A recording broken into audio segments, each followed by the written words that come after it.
ఈరోజు పరిస్థితి ఏంటంటే ఈరోజు 1180 రూపాయలు ఈ గ్యాస్. ఈరోజు చంద్రబాబు గారి హయాంలో అయితే 500 నుంచి 600 వరకు గ్యాస్ వచ్చేది. ఈరోజు మధ్యతరగతి కుటుంబంలో లేనోడు ఏం చేస్తాడండి? ఉన్నోడి పరిస్థితి ఎప్పుడూ అవుతాయి, లేనోడి పరిస్థితి ఏంటిది?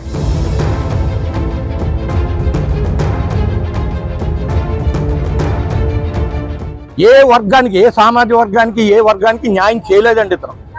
అంటున్నాడే కానీ ఏమీ చేయలేదు, చెయ్యడు కూడా. ఇతను ఉంటే మళ్ళీ ఇంకో 40 సంవత్సరాలు వెనక్కి తీసుకుపోతాడు మళ్ళీ ముఖ్యమంత్రి అంటే.